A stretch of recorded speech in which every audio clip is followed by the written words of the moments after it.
اعوذ باللہ من الشیطان الرجیم بسم اللہ الرحمن الرحیم ان فی خلق السماوات والارض واختلاف اللیل والنہار لآیات لأولی الالباب ان فی خلق السماوات، بے شک آسمانوں کے بنانے میں، پیدا کرنے میں، والارض اور زمین کے پیدا کرنے میں، واختلاف اللیل والنہار رات اور دن کے یکے بعد دیگرے آنے میں، ایک دوسرے کے پیچھے آنے میں، لآیات بہت ساری نشانیاں ہیں، لأولی الالباب عقل مندوں کے لیے۔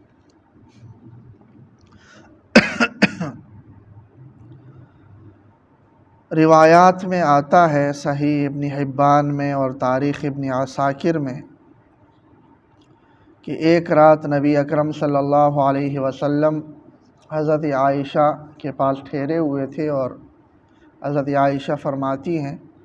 کہ آپ صلی اللہ علیہ وسلم میرے پاس لحاف میں داخل ہوئے اور پھر اجازت طلب کی کہ میں ذرا اللہ تبارک و تعالیٰ کی عبادت کروں، اور آپ صلی اللہ علیہ وسلم نماز کے لیے کھڑے ہوئے اور قیام کرتے ہوئے اتنے زیادہ روئے کہ آپ صلی اللہ علیہ وسلم کا سینہ مبارک تر ہو گیا، اور اسی طرح رکوع میں بھی روئے، سجدے میں روئے، نماز میں روتے رہے ساری رات، یہاں تک کہ صبح ہو گئی۔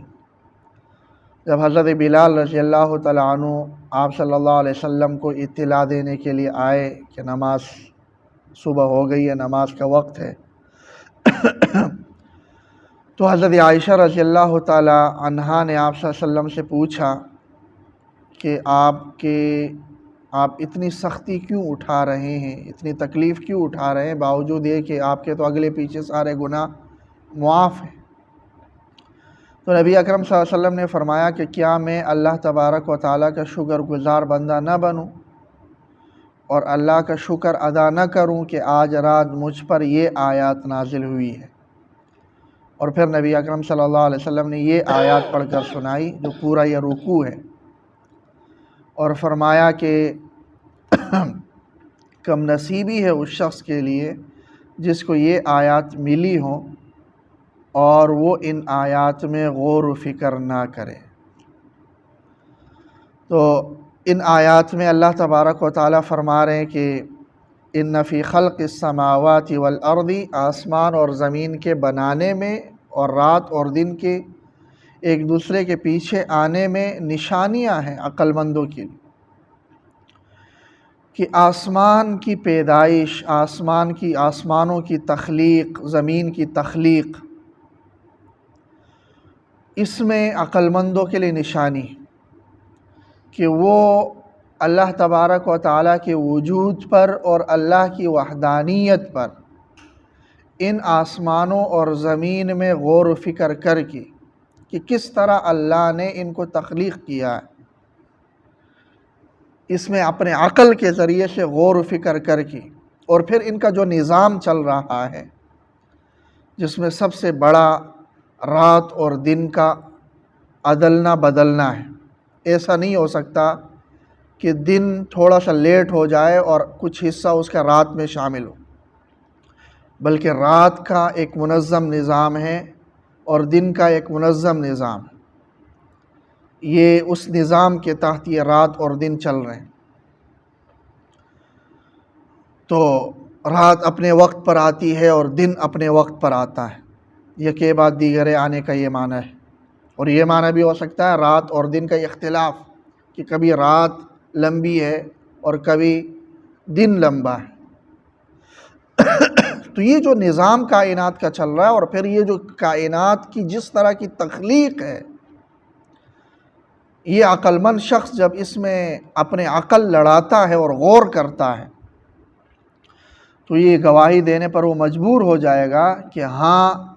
اس کائنات کو کسی نے بنایا ہے، کوئی ذات ہے،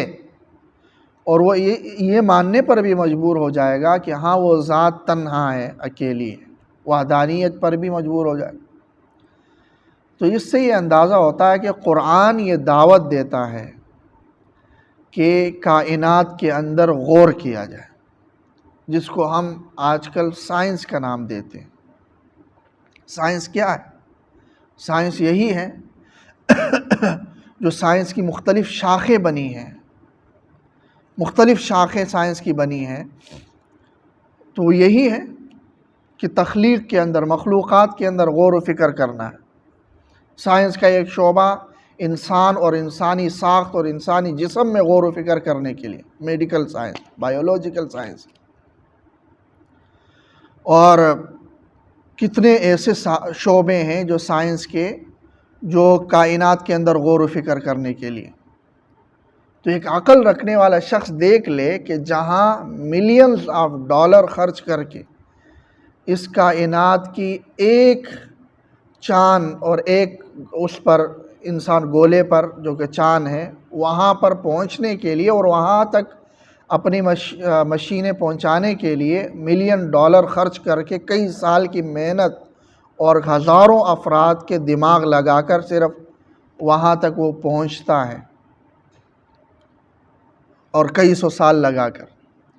تو اندازہ لگا لے کہ اس کے علاوہ کی کائنات اللہ تبارک و تعالیٰ نے کیسے بنائی اور کس طرح محیر العقول ہے اور حیرت انگیز، اور یہ کائنات کے یہ نظام کس طرح بہترین انداز سے چل رہا ہے کہ کہکشائیں ہیں، ہزاروں اور کروڑوں کہکشائیں ہیں، اور اس میں سیارے ایک رفتار، ایک منظم رفتار کے ساتھ چل رہے ہیں، اور کہیں پر ایسا نہیں ہے کہ کوئی سیارہ اپنے راستے سے الگ ہو گیا ہو۔ لا الشمس ينبغي لها ان تدرك القمر ولا الليل سابق النهار، نہ ایسا ہو سکتا ہے کہ سورج اپنے مدار سے نکل کر چاند کے مدار میں چلا جائے، یا چاند اپنے مدار سے نکل کر سورج کے مدار میں چلا جائے، نہیں، بلکہ سورج کا ایک مدار ہے اور اسی مدار میں وہ سفر کر رہا ہے، کہیں پر ادھر ادھر نہیں ہو رہا، اور ایک خاص زمین سے فاصلہ رکھ کر وہ سفر کر رہا ہے، اور چاند بھی اسی طرح سفر کر رہا ہے، اور زمین خود یہ سفر کر رہا ہے سورج کے ارد گرد، جو سورج کا وہ ہے سیارہ ہے، اس کے ارد گرد یہ زمین کا جو سیارہ ہے یہ گھوم رہا ہے، سفر کر رہا ہے۔ تو یہ نظام، خیر اس پہ کئی نشستیں چاہیے اس چیز میں، تو یہ کائنات میں اللہ تبارک و تعالیٰ غور کرنے کی دعوت دے رہا ہے کہ عقل مند جب اس کو دیکھے گا، اس میں غور کرے گا اور اس کے نظام میں غور کرے گا، تو یہ ماننے پر مجبور ہو جائے گا کہ نہیں، ایسا نہیں ہو سکتا کہ خود سے یہ کائنات خود سے وجود میں آئی ہو اور یہ نظام خود سے چل رہا ہو، نہیں، بلکہ وہ یہ ماننے پر مجبور ہوگا کہ ایک ذات ہے جس نے اس کائنات کو پیدا کیا ہے، اور ایسا نہیں ہو سکتا کہ وہ ذات ایک سے زیادہ بھی ہو۔ لو کان فیہما آلہۃ الا اللہ لفسدتا، قرآن کہہ رہا ہے کہ اگر ایک سے زیادہ اللہ ہوتے اس کائنات میں تو یہ کائنات ٹوٹ پوٹ کا شکار ہو جاتی، ہر ایک کے پاس پاور ہوتا اور وہ کہتا کہ نہیں ابھی دن ہونا چاہیے، رات لیٹ ہونی چاہیے، اور دوسرا کہتا کہ نہیں ابھی رات ہونی چاہیے، کوئی کہتا کہ ہاں یہ پہاڑ یہاں نہیں یہاں ہونا چاہیے، دوسرا کہتا کہ نہیں یہ پہاڑ یہاں ہونا چاہیے، کہتا کہ ہاں یہ سیارہ اس مدار میں چلنا چاہیے اور اس رفتار سے چلنا، دوسرا کہتا کہ نہیں اس رفتار سے چلنا چاہیے، تو یہ ٹوٹ پھوٹ کا شکار ہو جاتا۔ تو ایک منظم ترتیب سے جو یہ کائنات کا نظام چل رہا ہے، یہ خود بتا رہا ہے کہ ایک ہے، ایک سے زیادہ نہیں ہو سکتا۔ تو یہ عقل والوں کو قرآن دعوت دے رہا ہے کہ غور کر لو اس کائنات میں، لیکن غور کرتے ہوئے جب اس نتیجے پر پہنچو گے کہ ہاں اللہ نے یہ کائنات بنائی ہے اور اللہ ہی تنہا ہے، تو پھر آپ کو اس زندگی کا مقصد بھی سمجھ آنا چاہیے، اور اس عقل مند شخص کو پھر اس زندگی کا مقصد بھی سمجھ میں آئے گا کہ ہاں اس زندگی میں میرا آنے کا مقصد کیا ہے، اور اللہ تبارک و تعالیٰ نے مجھے اس کائنات میں بھیجا کیا ہے، کیوں ہے، اور وہ آزمائش اور ابتلا ہے کہ اللہ تبارک و تعالیٰ مجھے آزمانا چاہ رہا ہے کہ میرا یہ بندہ اس کائنات کی رنگینیوں میں تو نہیں کھو جاتا، بلکہ اس کائنات میں وہ میرے احکامات کو یاد رکھتا ہے یا نہیں رکھتا۔ یہ آزمائش، اور اس آزمائش کے لیے ہم اس کائنات میں آئے ہیں، تو ہم نے اس آزمائش میں پورا اترنا ہے۔ وہ عقل مند آدمی اسی نتیجے پر پہنچے گا۔ اللہ تعالیٰ عمل کی توفیق۔